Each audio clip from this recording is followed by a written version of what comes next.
Hey y'all, I'm Allison Asarch from Nashville, Tennessee. Hey, I'm Sean Fraser from the Ritzy Kids. Hunters, this is Johnny from Rail Motor. Hey, it's Shane from Blind Season. Hey, it's Rob Stanier, and you can check out my music on all the streaming platforms. Check out my latest music on all the streaming sites. Check out my debut album on all streaming platforms. Check out our new debut album. Check us out on Spotify and Apple Music. And you're listening to our friends, Braggy and Curly. And my favorite bands from Australia. My two favourite podcasters, Braggy and Curly. Braggy and Curly. On the Unfiltered and Undiscovered podcast.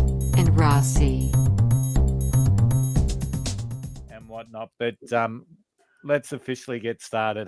Hey there, everyone. It's welcome to episode 153 of the Unfiltered and Undiscovered podcast. Of course, I'm Curly.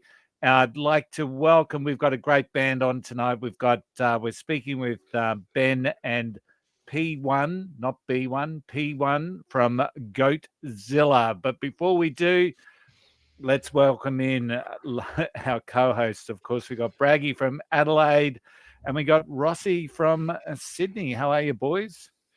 Excellent. I've been terrified since last Wednesday, Curly, since the debauchery in Melbourne to face Rossi. But as we know, it's just rigged for viewership, surely. Yeah, 34-0 rigged at halftime. Yeah. No, it got rigged in the second half because we won the second half. He was trying to even it up and make it look interesting because it was all over after about. You know what minutes. I thought was funny, Rossi, when New South Wales finally made a mistake, and it was that Dylan Edwards play the ball, and I said, finally they've made a mistake. Maybe we can get a roll on, and then they challenged it, and the bunker obviously said, nah. They haven't been winning by enough yet, so let's keep the challenge so New South Wales can keep the ball. Mate, that's fantastic effort by the Blues, wasn't it?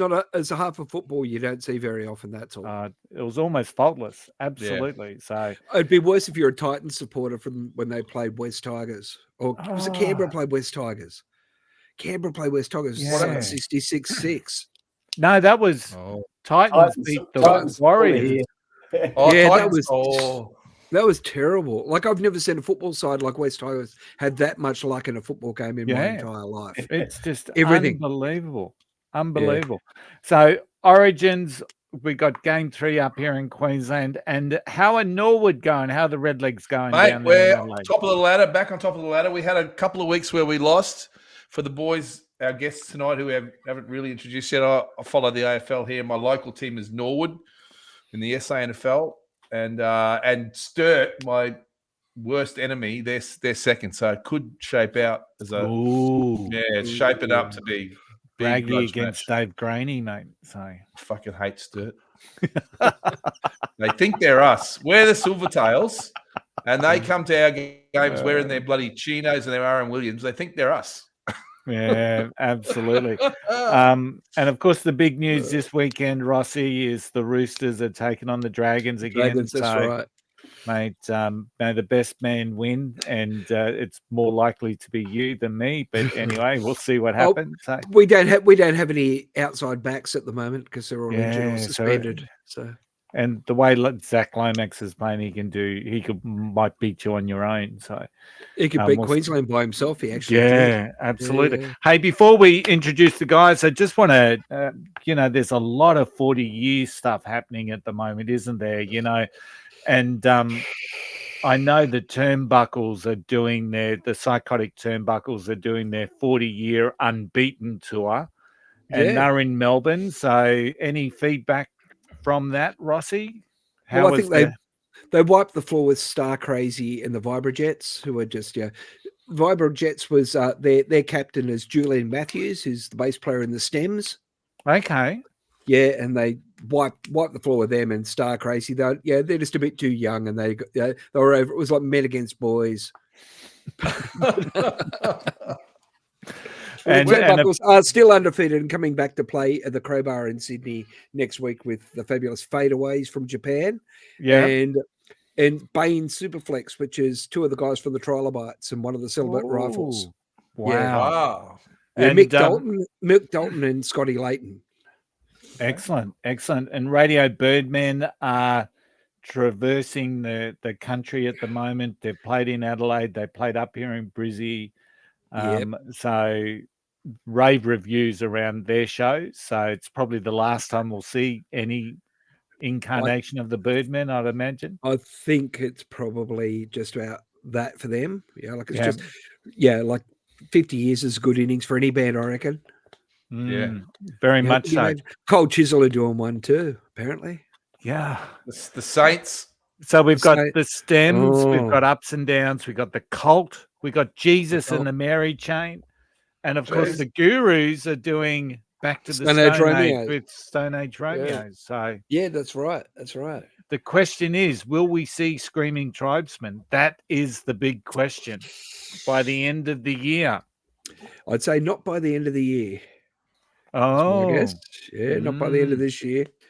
But never say never. I never say never.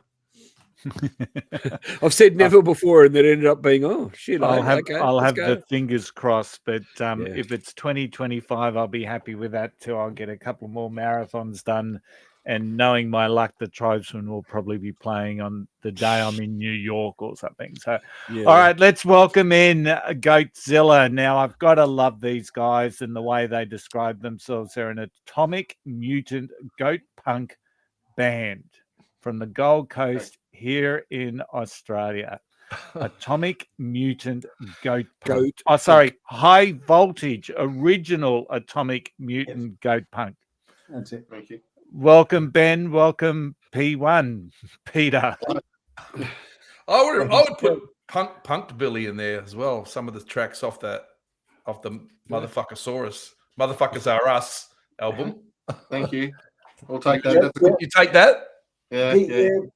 Pink Canoe is the that's a lot of Nashville pussy kind of influence in there. Yeah, that's I love it.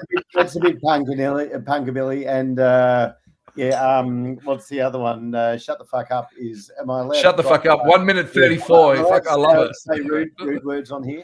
Of course you are. Yeah. You can swear. Yeah. Fuck, shit, putz, cut. So they're a little bit. Speaks to our original punk kind of roots, the new album though, which we'll get to talking about, it's a little bit more rock, more metal, but still punk edge in there. So Atomic Mutant Goat Punk. We couldn't work out what we were, and we went, well, we're bits of everything that we've ever ingested, which includes a whole bunch of the bands that you were just talking about there. The Trial of Bites, the Saints, and Lime Spiders, and it's kind of that we grew up on that stuff. I followed those bands around in the 80s, growing up in Sydney, and so it was absorption of all of that, and that became Atomic Mutant Goat Punk. So you're from Sydney, Ben, originally? Originally, was, and that's why I kind of wound up a Titans supporter. I was originally a North supporter, and they got to the stage where we finally made it to the semi-finals, and then they dropped out of the comp. And I moved up to Queensland and became a Titans supporter. So you can probably see a pattern forming there. Yeah. To go through the same amount of pain, I get it. With you. Yeah. It's like self-mutilation. Exactly, and that's why I'm in a hard rock band. So I love the pain. Take it out when you played the band.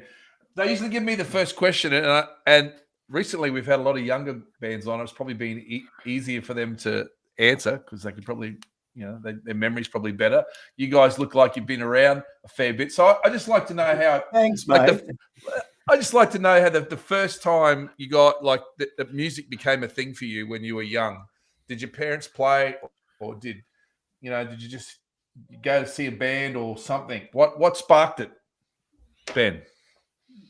Me? Oh, okay. Yeah, what sparked it for you? Look, my dad's a muso. He was a sax player for Johnny O'Keefe, so he was with the original DJs. Wow. And he also played in the studio bands for like 6 O'Clock Rock and Bandstand and everything like that. Big in the jazz scene. Later on, spent most of his time touring around doing Benny Goodman and Artie Shaw, was a clarinet player and sax player, acts and everything like that. So I was introduced to jazz at a very early age. Loved that, and then turned 13 and found myself in a hock shop in the days before cash converters. And there actually, I've still got it. Here it is. This guitar. I love There it is. This guitar was hanging up, and show us the headstock. Show us the headstock. Ibanez. What about the headstock? No, it's Aria. not. Aria. Yeah. It's Japan. It's what do they call it? The Lawsuit. copyright kind of period. Lawsuit. Lawsuit era. Lawsuit period. It's got a date in the back of 81. So it was that era, and I'd seen a video of some videos of AC/DC on Countdown, and I went, I want to do that. And then the next week I saw this in the store.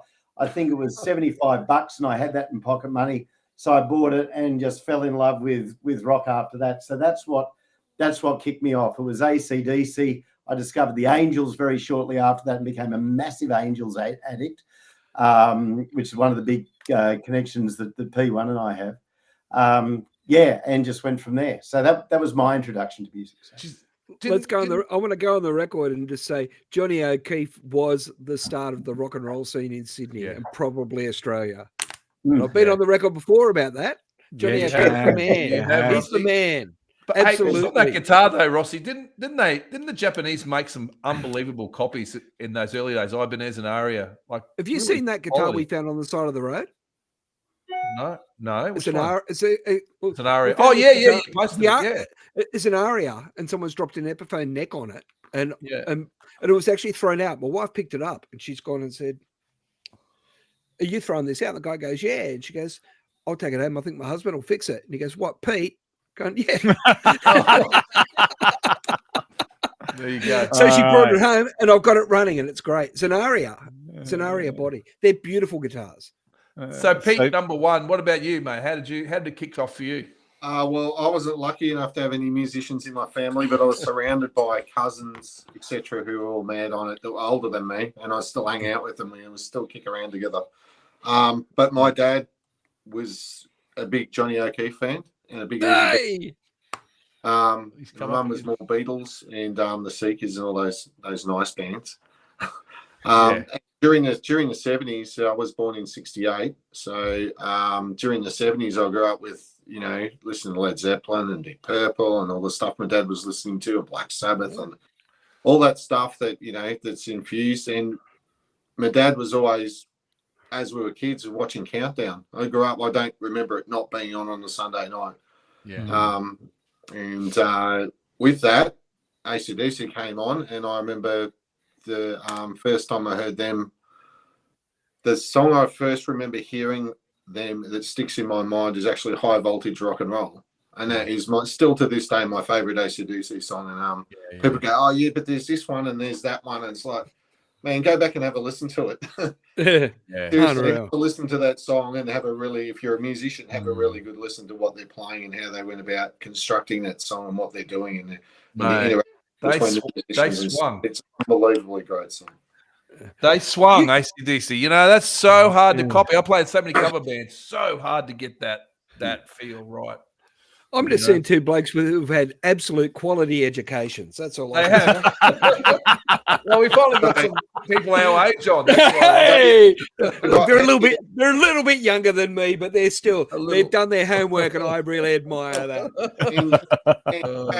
In particular, at high school and playing in bands at an early stage, I was the one who always listened to the Australian music and went along and saw the Australian bands.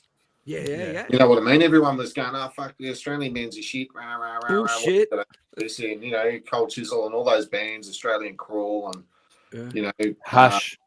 Hush and all these great Australian bands. Hush. And just people just super naught. in the 80s, they didn't want to listen to it because as much as I hate to say it, Countdown did a lot of great things for Australian music, but they introduced a lot of overseas music, which took the focus off the Australian music, I believe. That's my thought. A little bit of cultural cringe. So people argue about that. They can argue, but I'm not here for an argument. I'm just saying that's how I feel. That's how my interpretation. I'm here for an argument. They're wrong and you're right.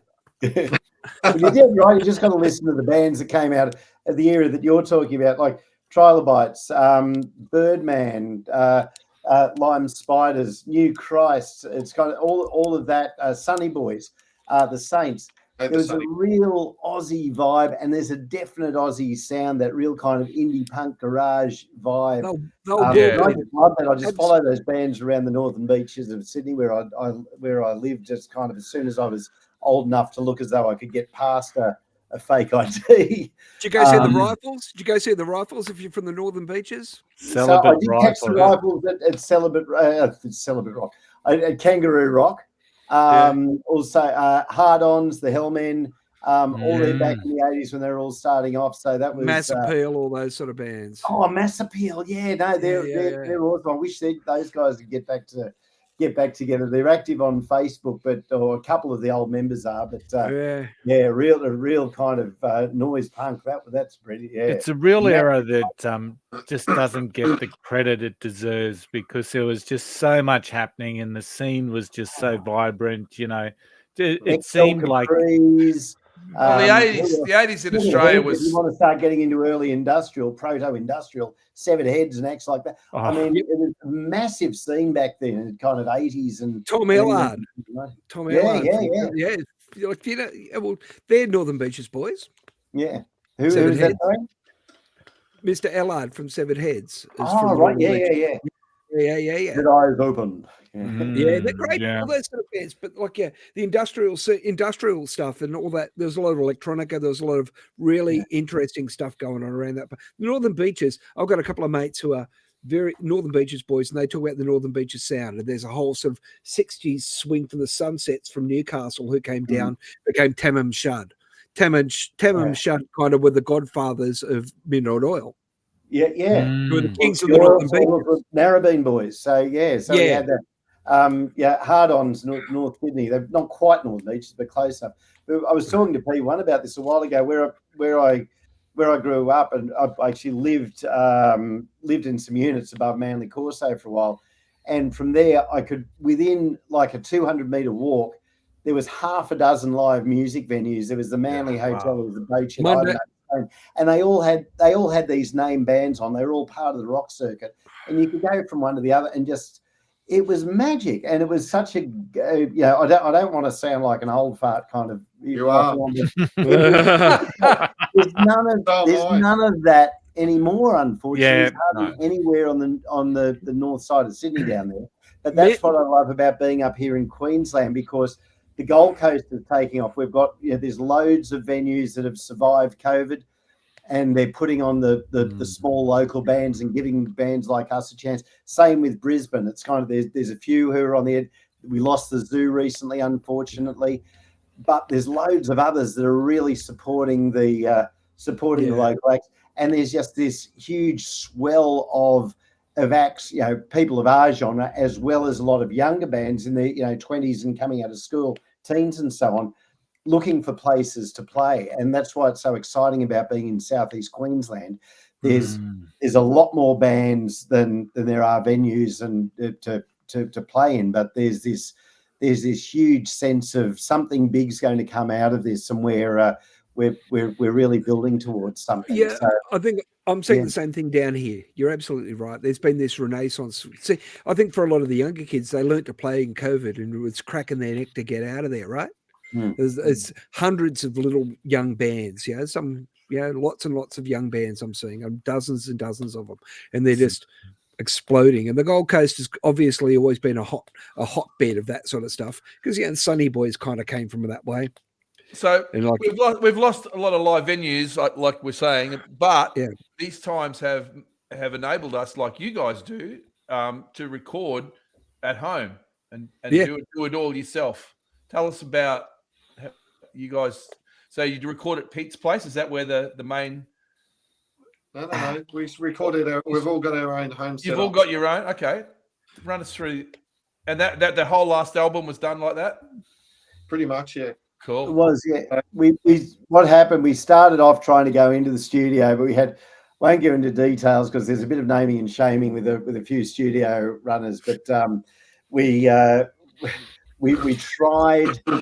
tried studios, and that didn't work out. And then Mick, who is still a drummer, we've kind of got two drummers at the moment, which is interesting, and they pop in and out. We've got Tiago, who's our main full-time drummer, but Mick, our previous drummer, who fills in when Tiago can't make it. But he said, well, look, I can set up my garage as a recording studio. He was the drummer.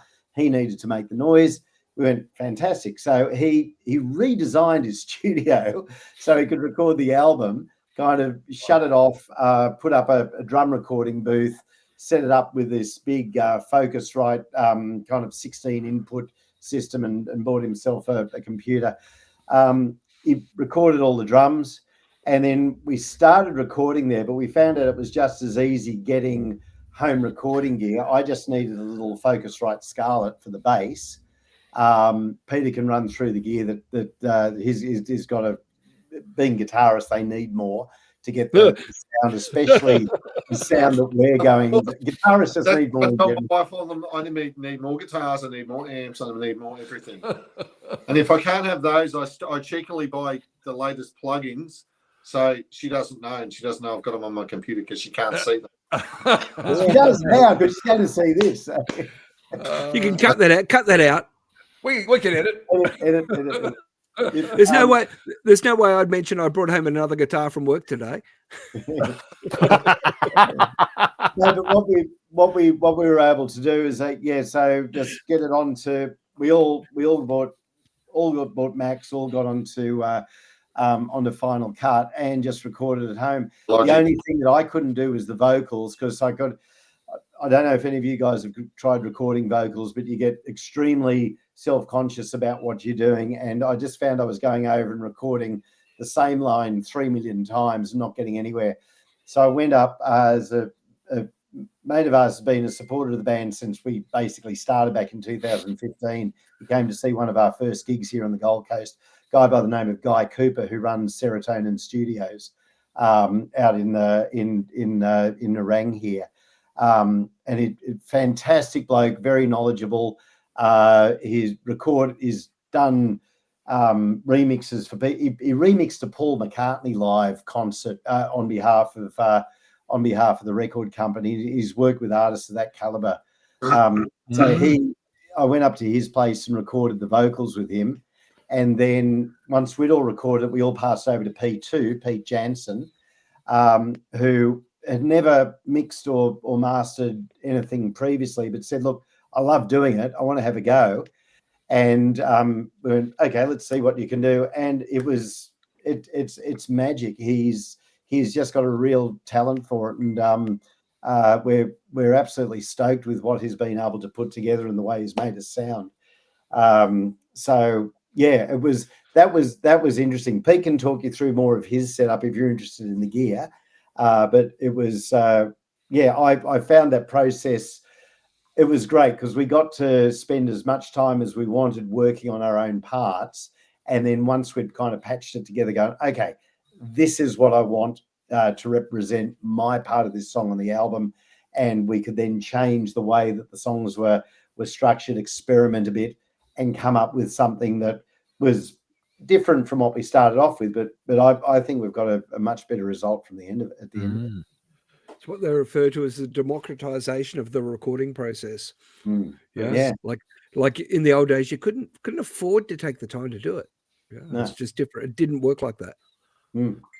Vocals are a hard thing. I mean, not just technically, just mentally as well, especially. You need another. You need a hand. You need another hand to say no, do it this way, or no, that's fine, or. I actually thought your vocals could be louder on some of the tracks. The only thing harder than recording vocals, in my opinion, and again, this is an opinion, not based on fact or anything like that, just experience and things like that, is recording acoustic drums properly in the studio. I agree. It's the hardest. It's only hard, but it's a different hard to vocals because the vocal thing is very emotional and it's very, as Ben can attest to, standing in a vocal booth by yourself, with everyone sitting there listening to you through really nice monitors, and you got shit fucking headphones on. It's fucking embarrassing and humiliating. And no one likes the sound of it. Very few people. I mean, I guess there are people who like the sound of their own voice, but when you hear it, you go, "Oh, yeah." That's a hard fact that you got to face up to. Do you want to just try and just try another one? We'll just do another one now. We'll just see how it sounds. Yeah, just put a bit more No wonder into that last line of the first stanza of the first verse type thing. You know? I worked with a singer who was having trouble with his timing, and it ended up I actually sat in the booth with him, touching him on the back when he had his lines. Oh, truly. But no wonder lead singers get fragile, guys. Listen to this. So the big thing about vocals is being in your comfort zone to perform. You know? And I find it very comfortable recording at home guitars because there's no time pressure because you're not on the clock, dollars and stuff like that. Yeah. Absolutely. You haven't had to travel. You just sort of get up in the morning and get your shit together and start recording stuff if that's the way you want to do it. So it's not makes sense. It's a luxury to record at home.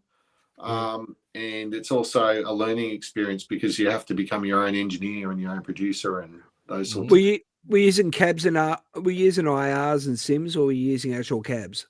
No, I was using valve heads through a reactive 2 notes reactive load, Captor X load. I did try a line 6 helix. And I tried a few other things with some sims and stuff like that. We tried reamping things, and it was just shit. The best way I found was just to get a really good sound that sounded good to me and it felt good, and just go for it and try and knock out the performance. Because for me, you can have all the great sounds and all the great gear, but if you can't perform properly and get a good performance in on your instrument, your chosen instrument or whatever you need to record at the time, you're pretty well. Yeah. Absolutely. The tone is in your hands, man. Correct. Yeah. That's absolutely right. Actually, we've been up in the rehearsal rooms that we use, and one of the other guys have brought in a new guitar that they just happened to find somewhere, happened to come across, and so P1's been playing it, then he'll hand it to P2. And it's the same guitar through exactly the same rig, exactly the same channel. And they sound like two different guitars. I remember sitting there the first time it happened. I went, how is this possible? It's the same guitar and it sounds totally different. But it is. It's totally in the it's totally in the fingers. It's about where your pick hits above the pickup. It's where you hold your hands. It's a whole lot of different things. I've seen that hundreds of times. Guys, like I can give some guys a guitar and it will sound like them no matter what I do. Mate, I've worked in music stores. I remember once being out the back of where I was working, and I heard someone playing the guitar. I went, "Holy shit, that is a killer tone!" I come out, and it's Phil Emanuel. Oh yeah, with like a Legend Strat through a Gorilla amp. Yeah, but he goes all right. That bloke, he went all right. Phil, he went all right when he was alive. Yeah, I heard he's got some talent. Hey, let's talk about Alien Nation. That's the latest release from you guys. It is indeed. I think P1 is just getting the brand new T-shirt. These are just made today. Oh, you got the front done as well. Fantastic. The front, the logo. You got to love the branding. The spooky green, the slime green. That's the back. And if you are listening on audio, check this out on video because you'll see it on our YouTube channel. Yeah. Oh, looking awesome, man. So this is the first time I've seen it as well. They just came home today. Our online store, so support us because it's these are limited edition. These T-shirts are only made a limited amount of them, not to be repeated. What platform's your store on? If you go onto our website, which is www.goatzilla.rocks, there's the store there, so you can get that. I love it. I went on there today. I had a look. It's great. I love the cow being abducted. Fantastic. Yeah, so look, Alien Nation. So we've released the first single came out a couple of weeks ago, and that's the title track off the album. Yep. We've got on the 19th of July the next single drops, which is going to be Secret Agent Man. And then on August the 16th, we release the album, as well as there's going to be a single that comes out with that as well, Go Down Hard. So yeah, this has been a labor of love. We started this off just around the time COVID kicked in, Yeah. And it's taken a long familiar time. story. A familiar story. So how Oh, long's the band been together, Ben? Then Well, the original lineup we started playing in 2015. It really got going when P1 came on board, which was, what was that, 2018, I think, mate, wasn't it? It's 6 years on Monday. Yeah, 6 years on Monday. There you go. For those counting. So we Pete came on board. He laid down most of the guitar. There's a couple of tracks that he wasn't on Motherfucker Saurus, but the majority he is on. And then P2 and Mick came on board in 2000 and 2019. Mick, our drummer, then he's got a young family. He's a bit younger than us. He's early 30s, and he's got 2 little girls, and had to go back to doing dad stuff. So Tiago's now come in. So Tiago's only been on board for just under a year. An amazing drummer though. But yeah, so we had a couple of lineup changes, and that's why Motherfucker Saurus is a bit different to what you'll hear on Alien Nation. Alien Nation's a lot more cohesive. Our mix of songwriting. Myself, I wrote most of the Motherfucker Saurus stuff with John, who was the original one of the original founding members. John was a real hardcore punk, loved his punk, so it's got a very punk influence. But this is real Atomic Mutant Goatpunk, as we said before. It's that mix of P1 and my love of 70s and 80s metal. P2's got he's into his hardcore. Mick was very much into more modern metal. So, and P2 is a very massive Guns N' Roses fan as well, huge Slash fan. So it's all this melding of different influences that have created what it is. But still loads of 70s and 80s style face melting guitar solos, which is but you can still hear the Oz rock in it. Like I picked up Cosmic Psychos. Cool. Did you? Nice day for the pub. Thank you. Yeah.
But I certainly also heard Motorhead. Yeah, Motorhead's been on the band. I'll be honest, I'm not a massive Motorhead fan. Yeah. But I enjoy playing their music. It fits with me. It's like when I auditioned for Goatzilla and Ben sent me some recordings and that, it was like straight away I heard the music and I go, oh, this music's great. And I was listening to the lyrics and stuff. I get this. It's a good sense of humor in this and all. And the big thing for me was it was my sort of music straight away. You know what I mean? It wasn't I don't think I can do this, or there was no umming and ahhing. It's like, I think I've found what I want. This is it. Yeah. And when I played with Ben and met the guys, it was just like we clicked really well. And it took us a little bit of time before we settled on a newer lineup because of various things happening in the background with people's personal lives, but that's not to be spoken about here. And anyway, we move forward, and the big thing about Goatzilla is our strength is probably the way we all get along together.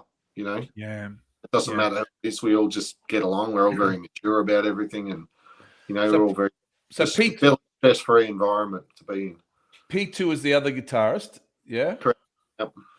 And then bass, and then... So, Johnny- Ben, what we think happened, I don't know what happened, but we think the ghosts of Cosmic Psychos sort of cut everybody the off. minute we mentioned them and then you saying a part of a song, and somewhere along the line they were able to kick Mac you. heard it and pulled the plug on it. No, their record company came in and said they haven't got the rights to use that. We're going to cut it. We're going to drop it. Secretly listening in. Hey, the bots that are out trawling the internet for the other people's material now are just really aggressive. Yeah. The bots probably won't pick this up, but if you look at our video for Drop Bear, Mad Macca's body makes an appearance as we use his body for a certain ex-prime minister that gets eviscerated by the Drop Bear.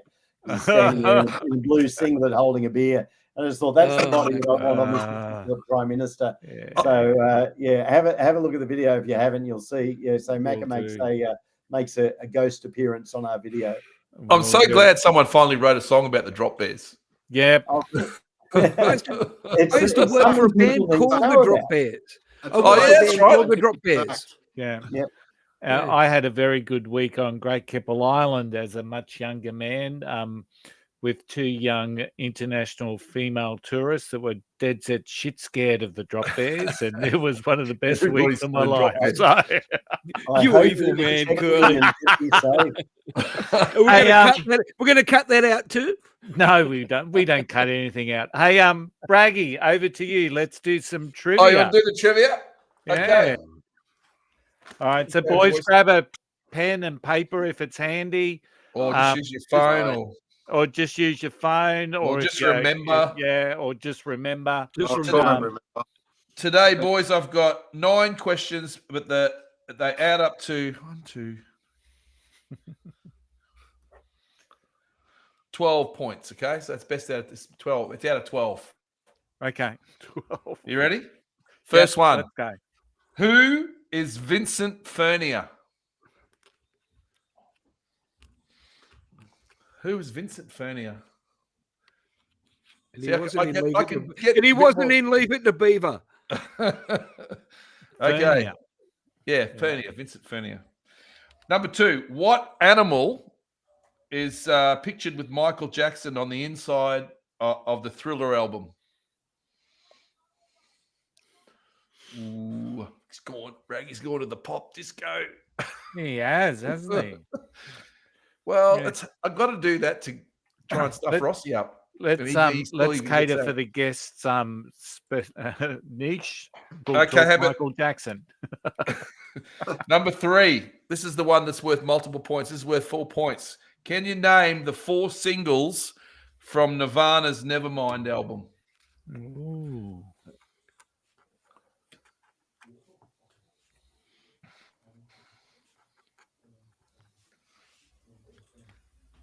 Is the answer no? I can't.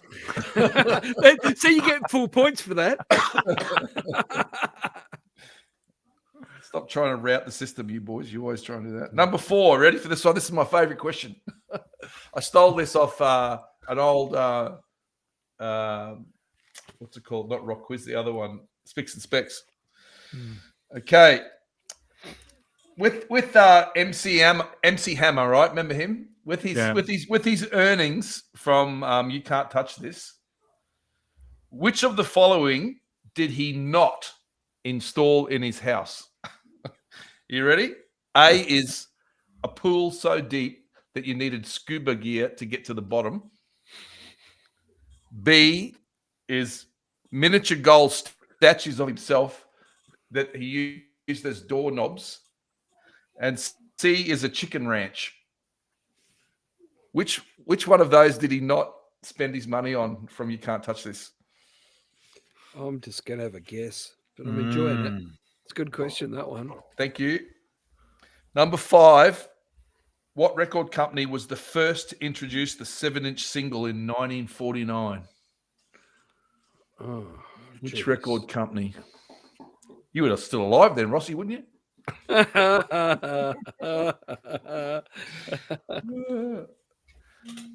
Okay, number 6. Who is the only musician to be installed in the rock, country, gospel, rockabilly, and R&B Hall of Fame? The only musician to be inducted into the rock, country, gospel, rockabilly, and R&B Hall of Fame. That's six. Number seven. Three more. No, it's not Michael Jackson. Number 7.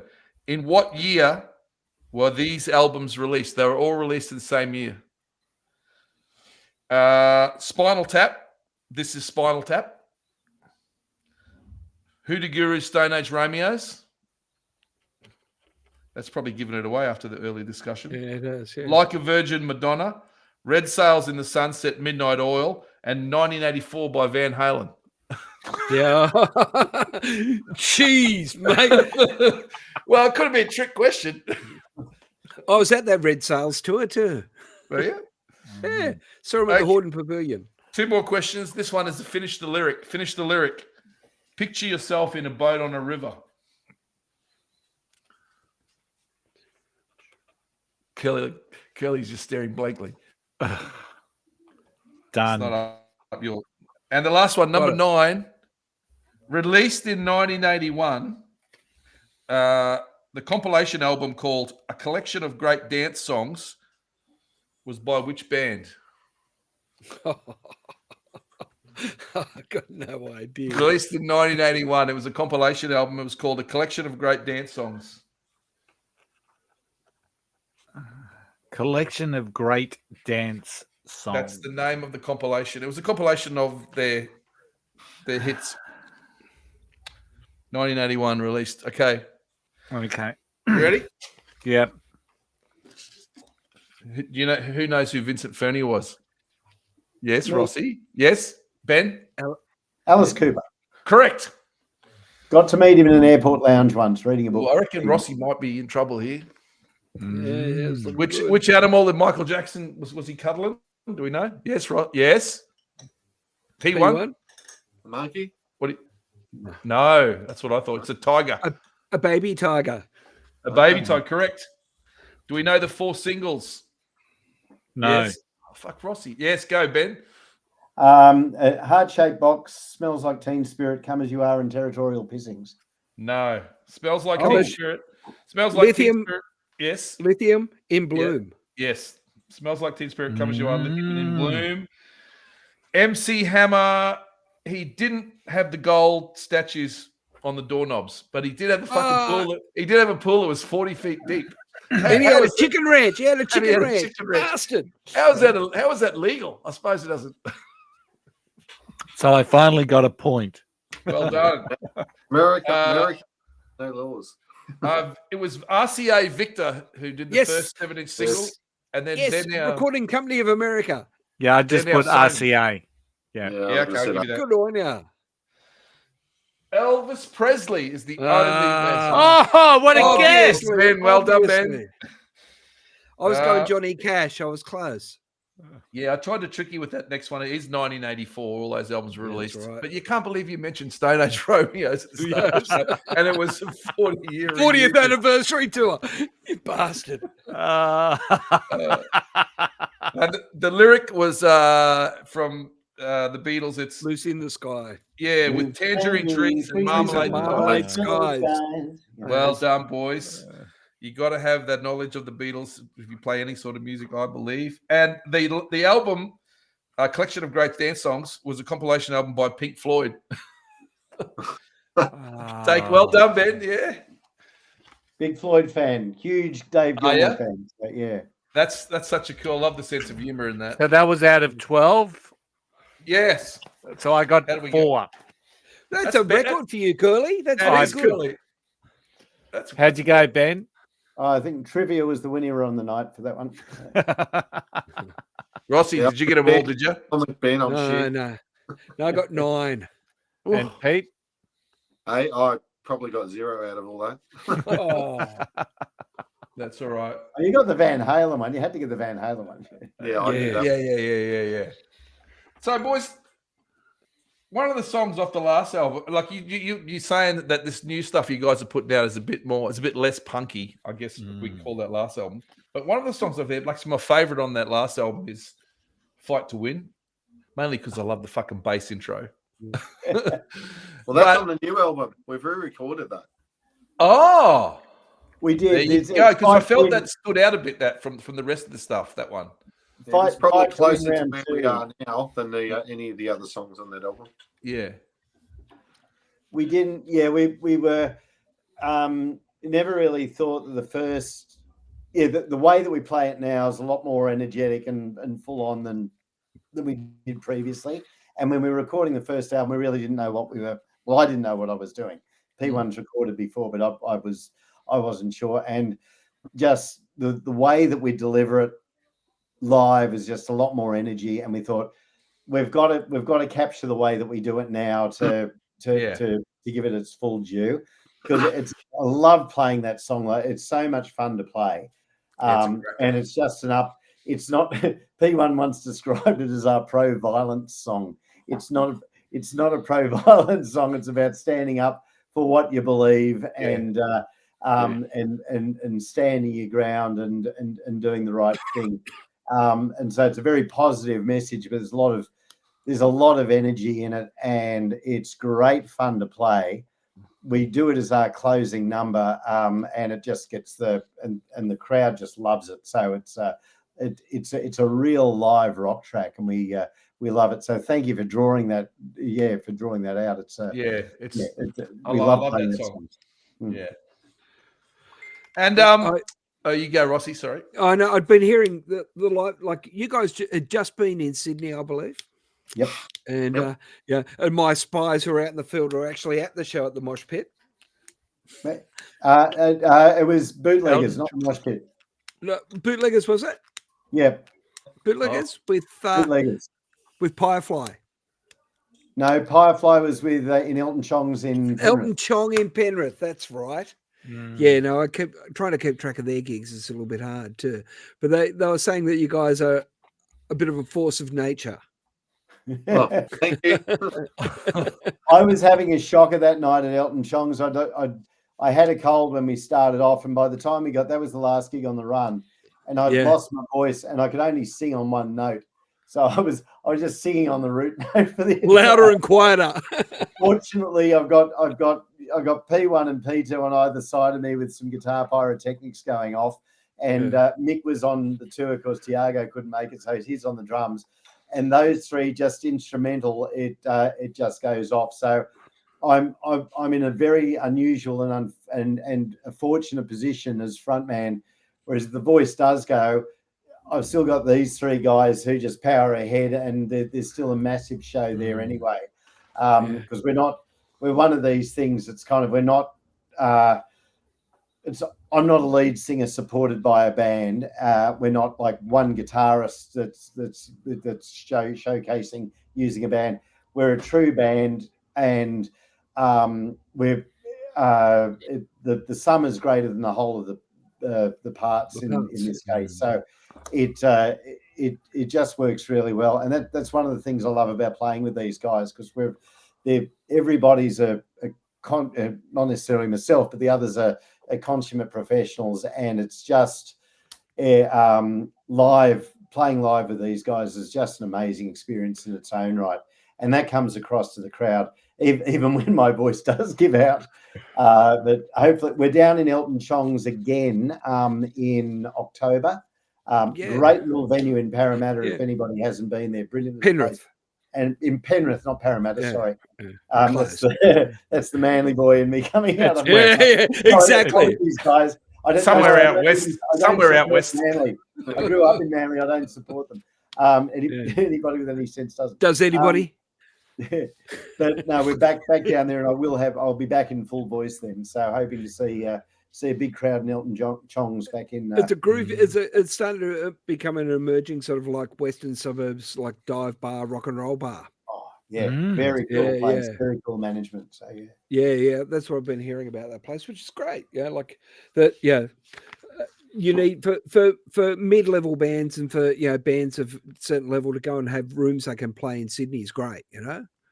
because like, God, it's such a flog for you guys having to drive all the way down, all the way back. You drive or fly?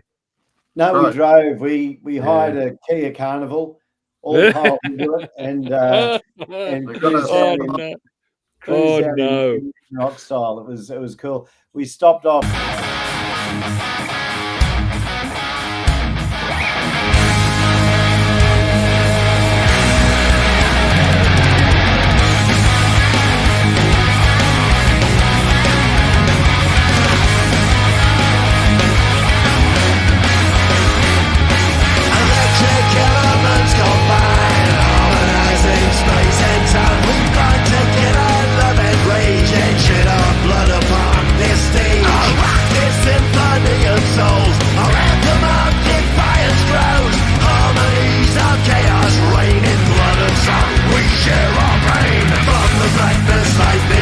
The sky on fire, showers, sparks, the burning heads, the laser lights, the screaming vengeance, demon eyes. 1,000 watts, 10 million volts, 10 billion amps, big thunderbolts.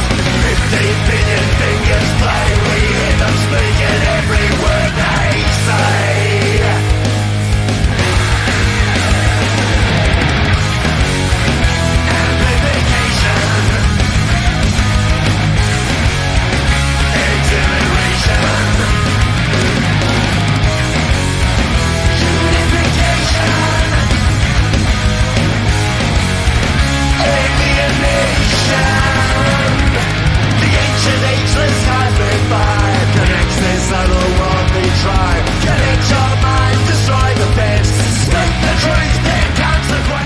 Stopped off. We played Newcastle was the first one. That was a lot of fun. We're at the Hammer or somewhere up that way.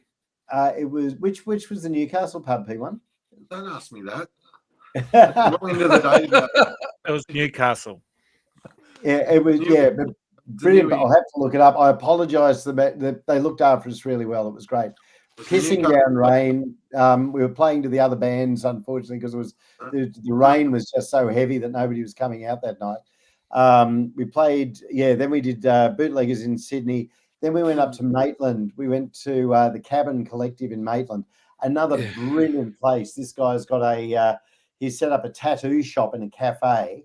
And on Friday and Saturday nights, he puts live bands on in the tattoo shop and cafe. It just rocks. It was such a fun gig and such a hyped up crowd. And we had an absolute ball there. So Cabin Collective in Maitland, absolutely brilliant. And Elton Chong's as well. So looking forward to getting back to play there again. So cool. Yeah, that's cool. I mean, I wouldn't be so hard on yourself. Playing bass and singing, that's one of the most skillful jobs in rock and roll. It is. I agree with you too, Braggy. Yeah. It's tough. I'm a massive Lemmy fan. I don't have access to his performance enhancing material. He's pharmaceutical writer. He's pharmaceutical writer. Yeah. Ben, do you get the mic in the same position? So no, I can't do that. I'm more down low. But number seven, your chips are ready. That's a bit more it, yeah. So boys, what do you normally write about? Because I'm seeing a little bit of a theme here in some of your music, and I don't do the. I've submitted lyrics, and Ben just goes, "Yeah, we're not doing that. We'll do this." Ben does all the lyrics. You came up with some crackers for Kangarooted. That was good. That's a Kangarooted something. We'll bring that out for the next album. We put it into semi-retirement.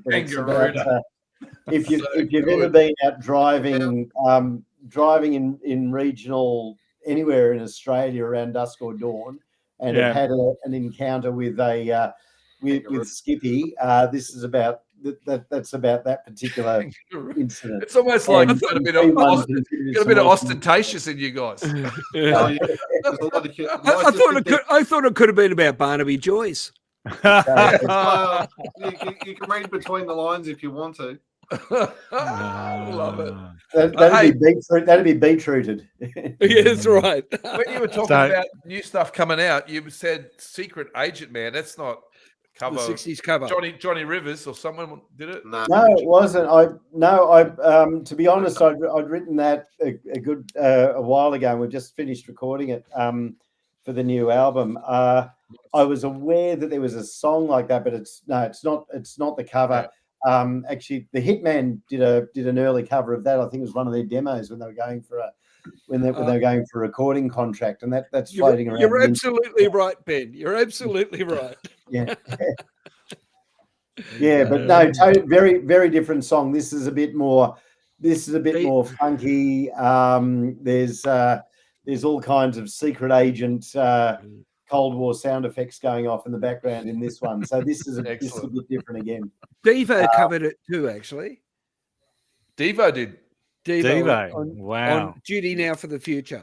They did some great covers, Devo. Yeah. Devo just themselves were just awesome, weren't they? Hey, go on. So you've got another single coming out. When was that? July? So that's going to be July 19 that comes out. Then there'll be another one.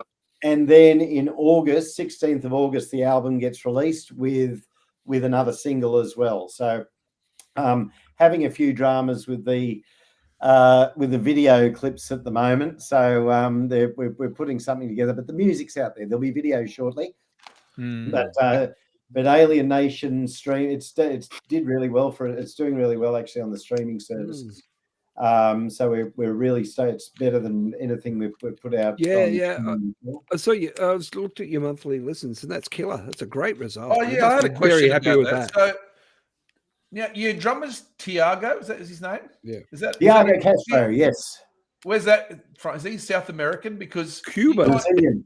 You guys have got 172 listeners in Bogota. That's Colombia. That's Colombia, yeah. Hey, maybe I can get my hands on some of Lemmy's pharmaceuticals. That's the Escobar family's taken to Goatzilla. That's so cool. What's that quote from Scarface? Fucking Colombians. That's so rock and roll. Listeners in Bogota.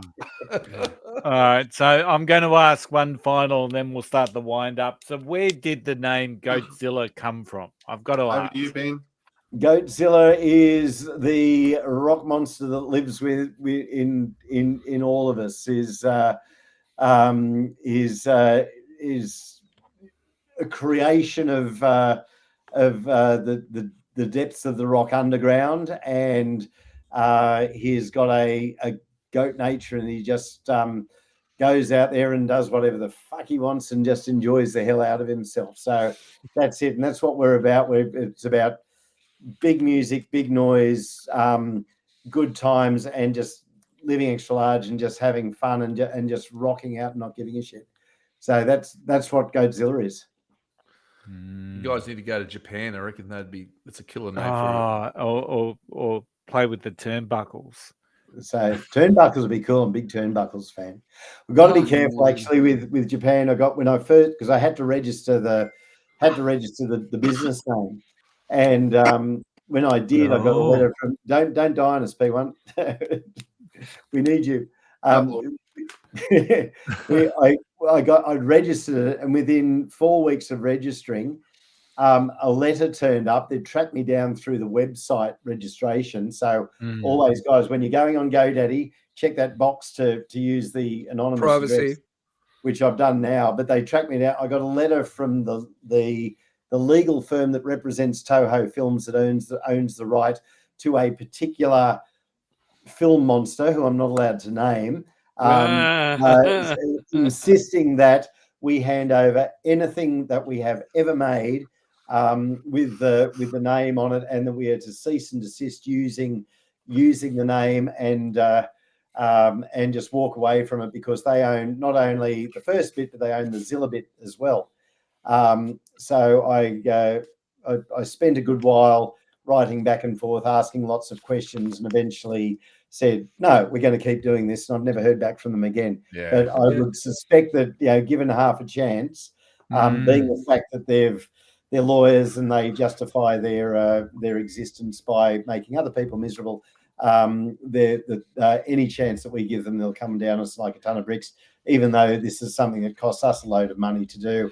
and we, it's a great hobby, but it's not something you do to get rich and famous in 2024. You do it for the love of it. And we're certainly not trying to ride on the coattails of any being, living, dead, or imaginary. I'd like to see them go after the Blue Oyster cult as well. That'd be great. I'd love to see how that ended up. I think there was a commercial arrangement in there somewhere, but it'd be interesting if we went to do a cover of that. I think we'd get ourselves in deeper trouble. So, they're still dirty, Rossi. They're still dirty from the time. Huh? That's why we should do a cover of it instead of saying. I reckon you should. The Hitman did it. Hitman did it. You just play. Yeah. Dude, don't care. Just let's go. Yeah, they're still dirty, Rossi, because the turnbuckles, when they went to Japan, defeated that said monster. We beat up the myth. What'd you say, Rossi? Sorry. I believe the turnbuckles. I believe the turnbuckles took on Godzilla and wiped the floor with him. And there's video footage and film. They met him. They met him. Very hard. For the record, and anybody Toho films this thing, we have nothing to do with any of these people up here. That particular, I've never heard of it. You'd never even met us. You'd never even met us. Associated with. I think Rossi can actually. He's got a chance of teeing up that gig with the turnbuckles for you. Oh, that'd be brilliant. Oh, I'd love that. Yeah, seriously. All right, you're on. When is it? I think they're playing in Brisbane on the 7th of September. Oh, there you go. So we've got all right, we're there. We're available. Yeah. We're available. 7th of September. I've got to have a look. I've got a feeling we're in anyway, I'll have a look. I've got to check the date. Let's make it happen. I'm hopeful that I'll get a backstage pass to that, Rossi. Look, me too. You're hopeful as well. Okay. Kelly, I thought you were going to be the referee for the night. Oh, no, that's Angus. That's Keith Page. Keith Page, the referee. Okay, gotcha. All right. Where can people find out, obviously, about Goatzilla? Because, guys, it's been a heap of fun chatting with you both. Love your music. There's a real... You can see the influences come out, Cosmic Psychos. Now that you mentioned the Angels, you can hear that coming out. Definitely Motorhead. I certainly love that motherfucker Saurus album. Looking forward to your next ones. But where's the best place for people to find out what's happening with Goatzilla? Keep an eye on our Facebook page. So it's Goatzilla Rocks on Facebook. Or www.goatzilla.rocks. But just look up Goatzilla Rocks on Facebook and you'll find us. So we've got all the gigs up there, all the info on the on the albums. There's a link tree in there which will connect you to everything else as well. Also on the shout out to X Music as well. We've signed up with a development label called X Music just recently, run by a gentleman by the name of Tim McLean Smith, who's helping us and providing us with all kinds of guidance and assistance at the moment, which we're finding invaluable, which is great. So on the xmusic.au, we're on there as well. But yeah, Facebook's where we're most active. So Goatzilla Rocks on Facebook. Excellent. Hey, now Rossi, before we go, Rossi's backstage story, and I'm presuming that Kia Carnival presented some very shivering memories down the spine of many road trips in similar type vehicles. So it does. Look, one reminds me, I was driving back from Brisbane, had the band in the Tarago, which it's very upmarket in those days. You had a Tarago. Which band, Rossi? Which band are we allowed to say? Oh, look, that would have been the Tribesmen, actually. Would have been the Tribesmen, I think. And we're coming into Kempsey. We've come up to a T intersection. I'm a little bit tired. I've been driving for a while. I pulled up on the inside at the T intersection, and there was like a 18-wheeler on the other side. As I've got about halfway down the 18-wheeler, it's turned left into my lane, just took it. And I've just done the thing where I've just put my foot down, bang, mounted the gutter. We're going boom, boom, boom, boom. I've seen the headlights maybe from here to the wall away behind my back. I bounced and took off down the road. And I just turned around and said, anyone need underpants? Right. But everyone was good. Everyone was good. No one got hurt. But man, I was tired, fatigued. I'm going, I shouldn't do this. I shouldn't go down here. Then when the truck started coming into my lane, I was going, oh, fuck, bang. And now when I see that story, I see it in slow motion. Yeah, as you would. Yeah. And so there was no gear in the van as well. I mean, like guitars, leather jackets, and four long-haired blokes, and maybe some pharmaceuticals. Right. It was the 80s, I guess. Why were you tired? It was pharmaceutical vehicle. Huh? I said, why were you tired if there was pharmaceuticals in the vehicle? You should have been right. Yeah. Yeah, well, depends on the type.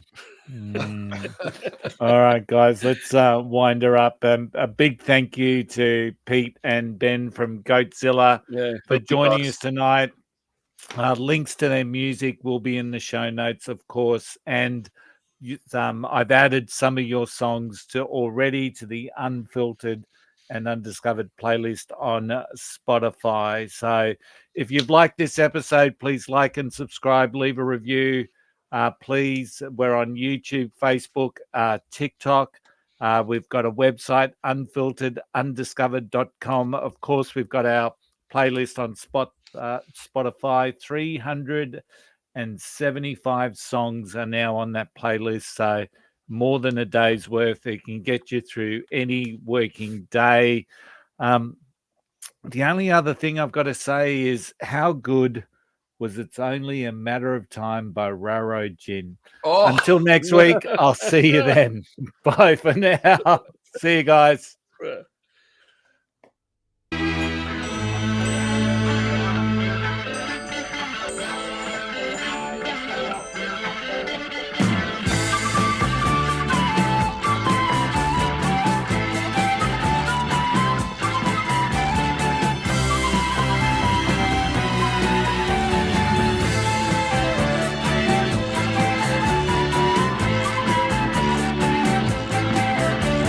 It's only a matter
what, I tell you what, I do have to say, I love the name Motherfucker Saurus. I thought that was that's great. one hell of an album name. Yeah, that's So, good.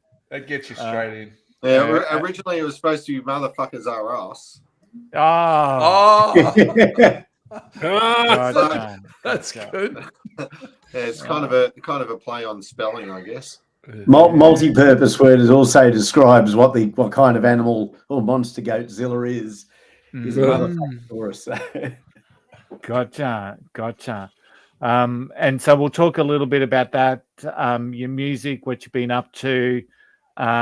Braggy, just so you know, I'm just a punter. I don't play music. I've just loved live music. I was one of those fellas that would go to live bands every night if available in the 80s. And then funnily enough, Rossi used to roadie for some of those bands that I would love to see, bands like the Tribesmen and Lime Spiders and whatnot. And then I met Braggy when I was in Adelaide, and he's been a muso all his life. So he's plays a couple of covers bands and also is in Rail Motor. So Rossi plays. What do you play, Braggy? What's your weapon of choice? The most important instrument. Yeah, I'm a bass player number one, but I play guitar in Rail Motor and stuff. So I miss the bass a little bit, but yeah. And I do like duo stuff, just cover stuff on the guitar. But cool. you on bass, Ben? Are you? Yeah. Well, you can see there is they are mirrored. Oh, that's a few of them there. But where do we go? Here we go. So I've got my Ricky. What is that? That's a few of them. The rest are in the next room, all in boxes. I've only got 5 hangers. What's the star one? It looks like same with P1. It's a P1's guitar. That's a minor part of my collection. Is it? All the guitars I've got hanging up behind me. Yeah, I saw on your website you got like the little gear drop down. They've all been played on the latest album. That's why they're up there. Okay, good. All those guitars feature on the latest album in some way or another. Well, Ben, what is the star one? It looks like something Bootsy Collins would play. That's my most recent acquisition. Hang on a sec. This is a real one-off. I had to go to the UK for work. Yeah. And was wandering around Camden, and there's a bunch of music stores in there. And I walked in, I thought, not going to buy anything, pound to the dollar. It's going to be too expensive. Saw this hanging on the wall. It's a Bootsy Collins. It is Bootsy Collins. Good work. I picked it. These have never actually gone into production. Washburn did a short run, I think, of 1,000 years ago, and they've all disappeared, and they're hideously bloody expensive. And I just saw this hanging on the wall. It's just a knockoff. It's not like it's what they put Gentile. It's not kosher. So that's it. But somebody's made this, and it plays fantastically. And I just saw it, and I went, "I've got to have this for a thrash band." Disco bass. Bootsy Collins. And You need the Star Sunnies. I'm just in love with this thing. You can see I've got the Sandberg on the back there. The Sandberg's a monster. I love it, but it's a 5, and I just prefer playing 4s, so I use that for recording occasionally. And I've got a couple of Ricky 4003s because I'm a mad Lemmy fan, huge Motorhead fan. Yeah. I picked up a 4000. I picked up a 4003s in Japan last year. Oh yeah. Yeah. Love we love the 4003. Just while we're on show and tell, Ben, just before. Sorry, Curly. But you know how you have a cigar box guitar? If you come from Adelaide, you got to have a wine box bass. Oh no! 3-string fretless. Oh, beautiful. All right. So, Braggy, can I get started? Okay. Oh, we already started. Are we rolling? Are we rolling? Yeah. Normally I get the first question, which is always the same question. But hang on. We haven't started yet, Braggy. So just I do press record a lot earlier, and we have been recording for the last 14 minutes. And what I have started to do is put a lot of the green room stuff right at the end of the episode as a bit of a just cool to see who hangs around and whatnot. But